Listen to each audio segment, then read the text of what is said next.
Hi hello friends, అందరికీ నమస్తే. ఈ ఛానల్ ఫస్ట్ టైం చూస్తున్నట్లయితే సబ్స్క్రైబ్ చేసుకోండి. ఈ ఛానల్ ఎందుకు పెట్టానంటే, చదవడానికి చాలామందికి ఇంట్రెస్ట్ ఉండదు, చాలామందికి ఓపిక ఉండదు, కొంతమందికి కళ్ళు కనిపించక పెద్దవాళ్ళు ఉంటారు. అలాంటి వాళ్ళు వినడానికి, పిల్లలకు కూడా వినిపించవచ్చు. పెద్దవాళ్ళు రామాయణం వింటే చాలా ప్రశాంతంగా ఉంటుంది. తప్పక వినండి. Please subscribe. నేను నిన్న డే 2లో ఇంతవరకు చదివాను. ఈరోజు డే 3 ఇక్కడ నుంచి స్టార్ట్ చేస్తున్నాను. లవకుశలు అతి శ్రావ్యంగా ఆ రమణీయ పౌరాణిక కావ్యాన్ని వర్ణించసాగారు. రాముడు, ఆయన సోదరులు కొద్దిసేపట్లోనే అన్నీ మర్చిపోయి రామాయణ శ్రావణంలోనే పూర్తిగా లగ్నమైపోయినారు. భగవంతుడి మహిమలను కీర్తించిన శ్రవణం చేసినా చాలు, ఈ భౌతిక అస్తిత్వము బంధాలు పటాపంచలు చేసుకోవచ్చును. సరయూ నది తీరం వెంబడి కోసల రాజ్యంగా పేరుగాంచిన విశాల భూభాగం వ్యాపించి ఉంది.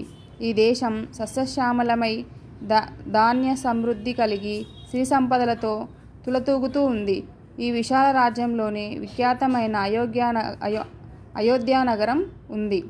విశ్వమానవాళిని పాలించిన వైవస్వత మనువు యొక్క అభిష్టానుసారం ఈ నగరం నిర్మించబడింది. వైభవోపేతమైన ఈ నగరం 96 ఏళ్ల పొడవు, 96 మైళ్ళ పొడవు, 24 మైళ్ళ వెడల్పు కలిగి యోజనాబద్ధంగా నిర్మించబడింది. మదించిన ఏనుగులు, పరిమళభరితమైన జలాలను ఈ నగరపు అందమైన సూటిగా సాగే బాటల మీద వెదజల్లి సువాసన లీనెట్టేటట్లు చేస్తుంటాయి. దివ్యలోకాల నుంచి అప్సరసలు సుందరమైన విమానాలలో వచ్చి ప్రతిరోజు ఈ నగరం మీద పుష్పవర్షం కురిపిస్తుంటారు. అయోధ్య పురద్వారాలు చంద్రకాంత శిలా నిర్మితమైనవి. వాటి కవాటాల స్వర్ణ రజత లోహాలతో నిర్మించబడి అమూల్యమైన రత్నాలు పొదగబడి ఉన్నాయి. శత్రులను త్రిప్పికొట్టడానికి ఫిరంగులతోనూ రాళ్ళు విరజిమ్మే యంత్రాలతోనూ ఆ నగరాన్ని సంరక్షిస్తూ కోటగోడలున్నాయి. బజారులు చక్కగా యోజన చేయబడ్డాయి. వీధులకు ఇరువైపులా 7 అంతస్తుల సౌధాలు బారులు తీరి ఉన్నాయి. బహుళ అంతస్తుల భవనంతోనూ సుందర ఉద్యానవనాలతోనూ అలంకరించబడి ఉన్న అయోధ్య నగరం సంగీత వాద్యాలు నుండి వెలువడే ప్రకంపనలతో ప్రతిధ్వనిస్తూ స్వర్గాధిపతి అయిన దేవేంద్రుని రాజధాని అమరావతితో పోటీ పడుతూ ఉంది. నగరమంతటా ఎక్కడ చూసినా సర్వజన శ్రేయస్సు నిమిత్తం వేద గాయకులు శ్రీమన్నారాయణుని మహిమలను కీర్తిస్తూ, నర్తకులు భగవానుడి లీలలను నర్తిస్తూ, నటులు ప్రదర్శిస్తూ కనిపిస్తారు. అయోధ్యలో రమణీయమైన ఉద్యానవనాలు పలు రకాలైన పుష్పాలతో నిండి ఉండి కనువిందు చేస్తూ ఉండగా, నీడనిస్తూ ఫలవృక్షాలు నిలిచి ఉన్నాయి. కొలనులు నిండా నీలపు, ఎరుపు, బంగారు రంగులు పద్మాలు ఉన్నాయి. జలయంత్రాలు గాలిలోకి నీటిని ఎత్తుగా విరజిమ్ముతున్నాయి. పిల్లగాళ్ళు ఆ నీటి జల్లుల నుంచి సుగంధాన్ని మోసుకుపోతూ తమ స్పర్శతో పౌరులకు సేద తీరుస్తూ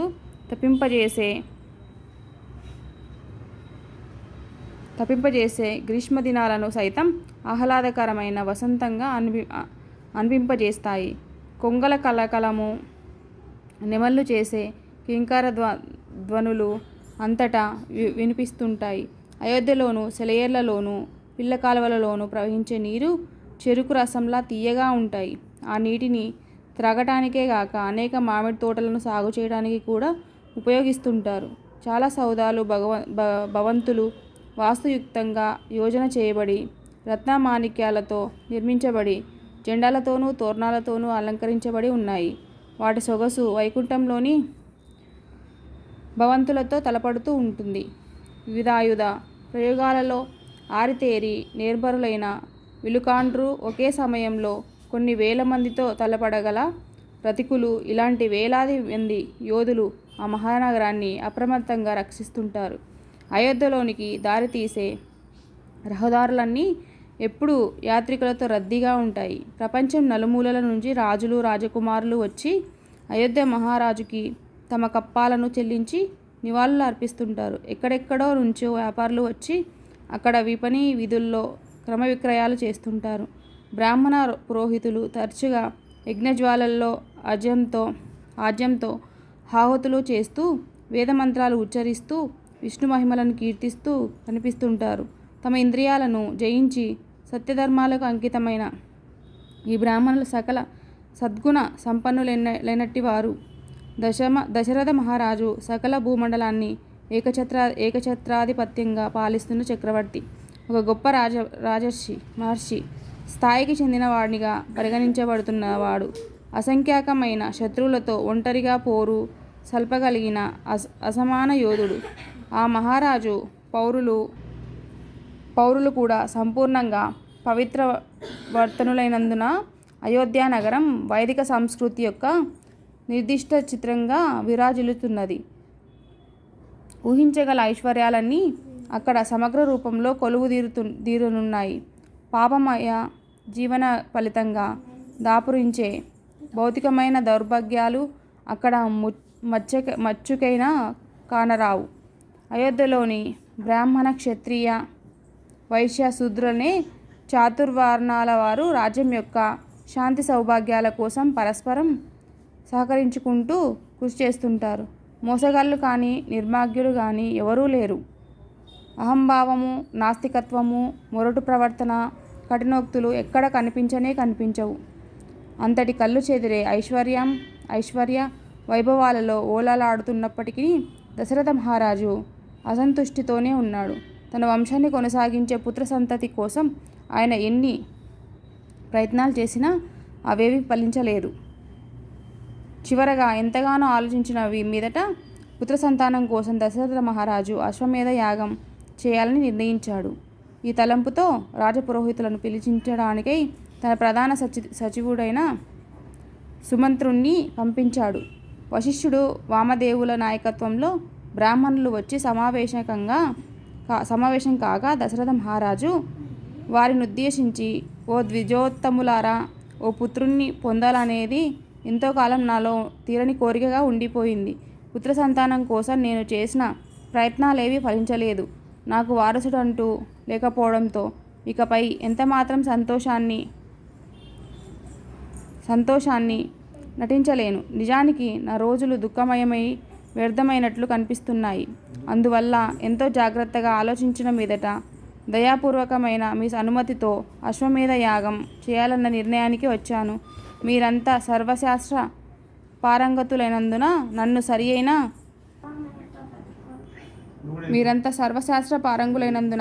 నన్ను సరియైన మార్గంలో నడిపించగలరన్న విశ్వాసంతో ఉన్నాను అంటూ ప్రసంగించాడు.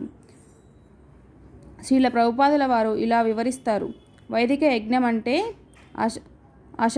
ఆషామాషి కాదు. అలాంటి యజ్ఞాలలో పాల్గొనడానికి దేవతలు వస్తుండేవారు. అలాంటి యజ్ఞ కార్యక్రమాలలో బలి చేయబడిన పశువులు నవజీవంతో తిరిగి జన్మిస్తుండేవి. ఆ కలియుగంలో దేవతలను ఆహ్వానించడానికి కానీ జంతువులకు నవజీవనాన్ని ప్రసాదించడానికి కానీ శక్తివంతులైన సమర్థులైన బ్రాహ్మణులు లేరు. ఇది వరలో బ్రాహ్మణులు వేదమంత్రాలను క్షుణ్ణంగా ఎరిగి ఉండి ఆ మంత్ర మహిమలను ప్రదర్శించగలిగించేవారు. కానీ ఈ యుగంలో అలాంటి బ్రాహ్మణులు ఎవరు లేనందున అలాంటి యజ్ఞము ఇప్పుడు నిషిద్ధం. పురోహితులంతా దశరథ మహారాజు చేయదలసిపెట్టిన అశ్వమేధ యాగానికి ముక్తకంఠంతో ఆమోదం తెలిపారు. ఆ పైన మహారాజు ఆలస్యం లేకుండా అవసరమైన ఏర్పాటు చేయడానికి మంత్రులకు ఆదేశం ఇచ్చారు. తర్వాత సుమంత్రుడు దశరథ మహారాజుకు గతంలో ఒకప్పుడు మహర్షుల సమావేశంలో సనత్కుమారుడు చెప్పగా తాను విన్న ఈ క్రింది కథను వివరించాడు. ప్రియమైన రాజా, ఈ కథ మీకు చాలా ఆసక్తిదాయకంగా ఉంటుంది. ఎందుకంటే రత్నాల్లాంటి 4 కుమారులకు మీరు తండ్రి కానున్నారని ఇది సూచిస్తున్నది అంటూ సుమంత్రుడు చెప్పడం మొదలుపెట్టాడు.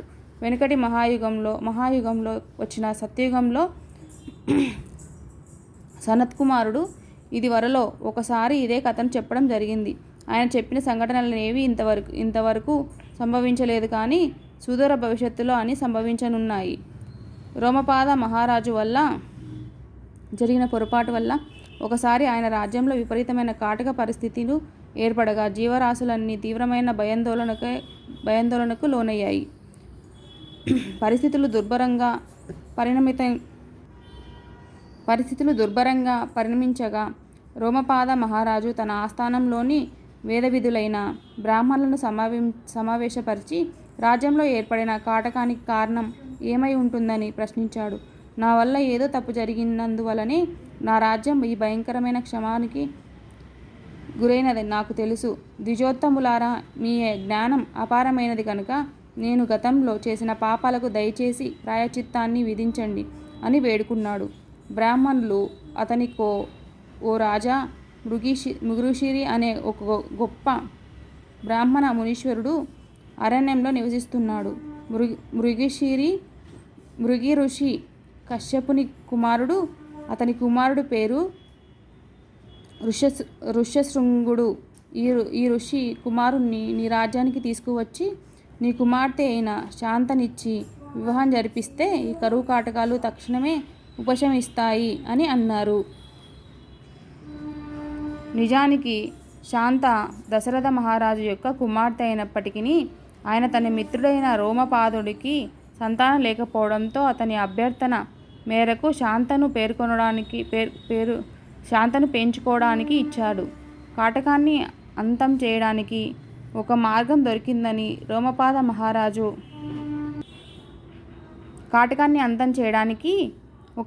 దొరికిందని రోమపాద మహారాజు ఎంతగానో సంతోషించాడు.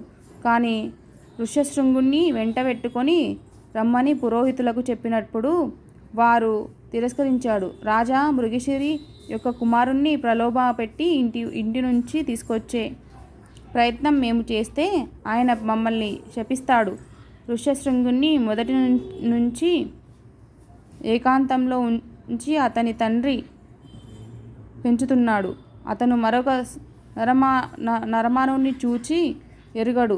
ఋష్యశృంగుడు స్త్రీ జాతి చెందిన వారిని ఎన్నడూ ఒక్కసారి కూడా చూచి ఉండనందున అతనికి స్త్రీ సుఖం గురించి బొత్తగా తెలియదు. ప్రియమైన రాజా, మేము నీ శ్రేయస్సును కోరేవారమైనందున ఋష్యశృంగుణ్ణి నీ రాజ్యానికి రప్పించడానికై ఒక ఉపాయాన్ని ఆలోచించాము. అత్యంత సౌందర్యవంతురాలైన వేశ్యలను అక్కడకు పంపించి వారి వయ్యారాలు ఒలగబోసి అతనిని మోహింపజేయాలి. ఈ పద్ధతిలోనైనా పని సులభంగా నెరవేరుతుందని మా నిశ్చితాభిప్రాయం. వారి పథకానికి రోమపాద మహారాజు సమ్మతించి యవ్వనవతులు, అందగత్తెలైన వేశ్యలను పిలుపనంపారు. ఋష్యశృంగుణ్ణి పై విధంగా తీసుకురావాలని రాజుగారు సూచించగా అందుకు తగిన బహుమానాలను ముట్టచెప్పుతామని ఆయన వాగ్దానం చేయగా ఆ యువ ఋషుణ్ణి ఎలాగైనా సరే తీసుకువచ్చేందుకు నిశ్చయించుకున్న వారై ఆ యువతీమణులు అరణ్యానికి వెళ్ళారు. ఆ పైన ఆ వేషాంగనలు మృగశిరి ఆశ్రమానికి దగ్గరలోనే తమ శిబిరాన్ని ఏర్పాటు చేసుకొని అతని కోసం కాచుకొని ఉన్నారు. అలా ఉండగా ఒకరోజు ఋష్యశృంగుడు ఇంటి నుంచి బయలుదేరి ఆయన తిరుగుతూ అనుకోకుండా ఆ వేశ్య శిబిరానికి రావడం తటస్థించింది. ఋష్యశృంగుణ్ణి చూసి ఆ యువతులు ఆనందోత్సాహములతో అతన్ని సమీపించారు. నీవెవరు అని ఆ యువకుణ్ణి అడగగా, నేను ఋష్యశృంగుని కుమారుణ్ణి. ఇక్కడకు దగ్గరలోనే నా తండ్రి యొక్క ఆశ్రమంలో నేను తపస్సు చేసుకుంటూ ఉంటాను. మీరంతా చూడటానికి ఎంత అద్భుతమైన సౌందర్యమూర్తులలాగా ఉన్నారో. మీరు ఒకసారి మా ఇంటికి వచ్చి నా పూజలను ఆతిథ్యాన్ని స్వీకరించండి అన్నాడతను. అప్పుడు ఆ వేశ్యలు ఋష్యశృంగుడితో కలిసి వెళ్ళారు. అక్కడ అతను వారికి అర్ఘ్యోపాద్యాలను, రకరకాల ఫలాలను, కందమూలాలను సమర్పించి సాదరంగా సత్కరించాడు. అయితే అతని తండ్రి ఏ క్షణాన వస్తాడోనన్న తీవ్రమైన భయంతో ఆ యువతులు ఎంతోసేపు అక్కడ ఉండదలుచుకోలేదు. వారు వెళ్ళిపోతూ అతనితో, నా ప్రియమిత్రుడా, అతిథులను ఆదరించడంతో మా ఆచారాలు మీ వాటికి భిన్నంగా ఉంటాయి. మీ మర్యాదలకు బదులుగా ఇప్పుడు మా గౌరవ సత్కారములను దయతో స్వీకరించు. అలా అంటూ ఆ యువతులు ఋష్యశృంగుణ్ణి ఎంతో ప్రేమగా గాఢంగా ఆలింగనం చేసుకొని తాము తెచ్చిన మధుర భక్ష్యాలను అతనికి పెట్టారు. కేవలం ఫలాలను, కందమూలాలను తినడానికి అలవాటు పడిపోయిన ఆ అమాయక ఋషి కుమారుడు అంతటి రుచికరమైన భక్ష్యాలను ఇదివరకెన్నడూ తిని ఉండలేదు. నిజానికి ఆ మిఠాయిలు కూడా ఏవో అద్భుతమైన ఫలజాతులకు చెందినవేనే అతను అనుకున్నాడు. అదిగాక తన తండ్రిని తప్ప వేరెవరిని కానీ చూచి ఎరుగనందున ఆ వేషాంగనలకు అతడు అతిలోక మహోహరులైన పురుషులని తలిచాడు. ఆ యువతులు వెళ్ళిపోయిన తదుపరి ఋష్యశృంగుడు హృదయంలో ఏదో అలజడి ఆందోళన అనుభవించసాగాడు. అతని హృదయంలో అంతవరకు సుప్తచేతనావస్థలో ఉంటూ వచ్చిన కామవాంఛ యొక్క బీజం అంకురించింది. ఋష్యశృంగుడు నిరంతరంగా ఆ రమణీమణుల గురించి ఆలోచించసాగాడు. ఋష్యశృంగుడికి ఆ రాత్రి నిద్ర పట్టడమే కష్టమైంది. ఆ యువతులు సుమధుర భాషణాలు, వారి మృదువైన ఆలింగనాల గురించి ఆలోచనలో అతని మనస్సు హృదయం ఉప్పొంగిపోతున్నాయి. మరో విషయమేది ఆలోచించలేని స్థితిలో మరునాడు ఋష్యశృంగుడు ఆ వేషాంగనల శిబిరానికి వెళ్ళాడు. ఆ యువతులు మహాదానందంతో ఋష్యశృంగుణ్ణి స్వాగతించి, ఇది మా నిజ గృహం కాదు, నదిలో తేలియాడే మా అద్భుతమైన ఆశ్రమంలోకి అడుగుపెట్టి మాతో పాటు ఒక చోటకు వస్తే అక్కడ నన్ను మరింత చక్కనైన పద్ధతిలో వినోదింపచేస్తాము. మా దగ్గర ఎన్నో రకాలైన రుచికరమైన ఫలాలు, కందమూలాలు ఉన్నాయి. అక్కడ ఎంతో అద్భుతంగా మా ఆనందాన్ని ఆస్వాదిస్తూ కాలక్షేపం చేస్తామంటే అసలు కాలం ఎలా గడిచిపోతుందంటే స్పృహ నీకసలేమీ తెలియదు. పరవశ హృదయములైన ఋష్యశృంగుడు ముందు వెనుకలా ఆలోచించకుండా వేషాంగనల వెంట వెళ్ళాడు. అలా ఆ యువతిమణులు అతన్ని ప్రలోభపెట్టి రోమపాదురు పాలించే అంగరాజ్య రాజధానికి వెంటబెట్టుకొని వచ్చారు. నిజానికి ఋష్యశృంగుడు గంగా నదిలో పడవలో వస్తూ ఉండగానే సకల జీవరాశులకు ఆనందం కలిగించే విధంగా ఇంద్రుడు వర్షాలు కురిపించడం మొదలుపెట్టాడు. ఋష్యశృంగుని ఆగమన వార్త తెలిసినదే తడువుగా రోమపాద మహారాజు తన రాజభవనం నుంచి వెలువలికి వచ్చి ఆ యువ ఋషికి సాష్టాంగ నమస్కారం చేశాడు. ఆ పైన ఋష్యశృంగుని ఎంతో భక్తి శ్రద్ధలతో పూజించి రోమపాదుడు అతన్ని తన అంతఃపురంలోనికి తొడుక్కొని పోయి తన కుమార్తెను ఆ ఋషికి దానం చేశాడు. ఋష్యశృంగుడు పూర్తిగా సంతృప్తుడైనాడని గ్రహించిన మీదట రోమపాద మహారాజు అతన్ని ఆ విధంగా కపటోపాయంతో ప్రలోభపెట్టి ఇంటి నుంచి తీసుకొని వచ్చినందుకు అతను గాని అతని తండ్రి గాని తన మీద ఆగ్రహించకుండా మన్నించాలని వేడుకున్నాడు. ఆ మేరకు ఋష్యశృంగుడు హామీ ఇచ్చిన మీదట ఎంతో వేడుకగా అతనికి శాంతతో వివాహం జరిపించాడు. వివాహానంతరం నవదంపతులు రోమపాద మహారాజు యొక్క భవంతిలోనే కాపురం చేస్తూ రాజభోగాలతో సుఖంగా కాలం గడిపారు. సుమంతుడు ఈ వృత్తాంతాన్ని వివరించి దశరథ మహారాజుతో, ఓ రాజా, నీవు అశ్వమేధ యాగం చేయించడానికై ఋష్యశృంగుని కోసం రాజ్యాన్ని పంపమని అర్థించి నీ మిత్రుడైన రోమపాదుని సహాయాన్ని తీసుకుంటావని సనత్కుమారుడు ఆనాడే చెప్పాడు. అశ్వమేధ అనంతరం అసదృశ్యులైన నలుగురు పుత్రుల్ని పొంది నీ కోరికలను ఈడేర్చుకుంటావని కూడా ఆయన సూచించాడు అంటూ ముగించాడు. ధన్యవాదాలు. ఇది చదవడానికి ఓపిక లేని వాళ్ళు వినండి. Please subscribe my channel. Thank you for watching. Bye bye.